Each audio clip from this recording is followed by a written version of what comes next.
Hello again, I am Scott Leamon, Crime Prevention Specialist for the Roanoke Police Department. Today I'm joined by Officer Wood. Say hello, Officer Wood. How's it going? We are here to talk about a continuing challenge we have for the city, really. That's folks still leaving stuff of value in their cars, not locking their cars. And we're actually seeing some instances of people leaving their keys in their car. So then, of course, the bad guy comes up wanting to steal a cell phone or a wallet and then can drive off with the whole car. So this is something you've been working on, so it's really been citywide, hasn't it, Officer Wood? Correct, yes. And just tell us a little bit what you've been seeing. Well, typically when we roll up to a 7-Eleven, one of the gas stations, a lot of times fire lanes at Walmart and other things, we're finding vehicles running with the keys in them.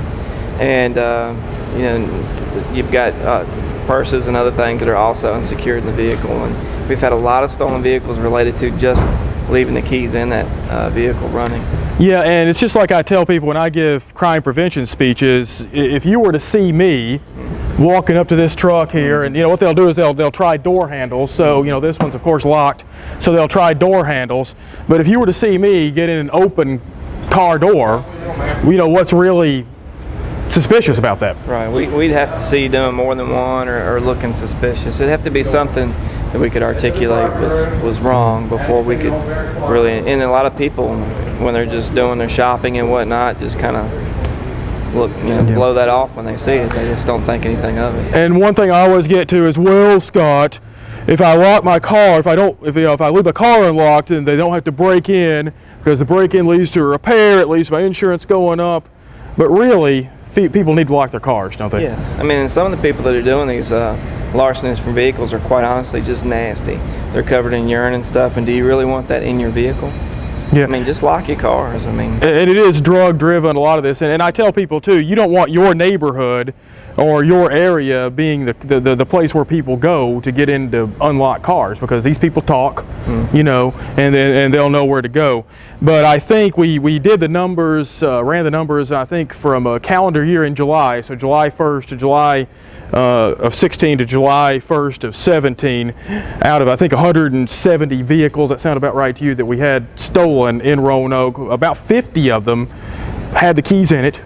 And then the overwhelming majority of them, and correct me if I'm wrong, there was no sign of forced entry, and there was no damage to the steering column. So, you know, we don't know exactly what's going on there, but that might lead you to believe there may be some more that were unlocked as well. So it's just something I think that we really need to focus on. I really lock my doors religiously. I bet you do too, don't you? correct, yeah. Anything else you want to say since we're here? You know, just the other thing would be, no matter what, take your valuables, cell phone cables, things like that, unplug them, put them out of sight. Anything in sight is going to lure somebody to maybe, or tempt them rather, to break a window and enter your vehicle. They'll go in the vehicle just for a bag if they think there's something in that bag that could be valuable. And this is probably, and that's larceny for vehicles, probably the most common crime in the city of Roanoke. So if we could really get this number down, then it would really impact us as far as taking the entire crime number down as well. And that's something that we really, of course, you know, would want to see. So that is it for now, Officer Wood. Thank you for joining me. I am Scott Leamon. Remember, always lock your doors and hide anything of value that you might have to keep in your vehicle. Hide all that so it's not in plain view. I always tell people, and I know this is a tip you give people too, to hide their item before they get to their destination than after. Because especially with Christmas shopping. Yeah, because it's going to get cold soon, so you know people are going to be idle in their vehicles even more. So if you have to do that, just lock it up, run into the store, get something, so your car's not going to get stolen. And then I always tell people to hide all their valuables if they have to leave them in the car before they get to the destination. That way, if I'm sitting there, I'm watching you pull up at the Greenway to do your run, and you still lock your car, but I see where you put your wallet, I can say, hey, I can go get that.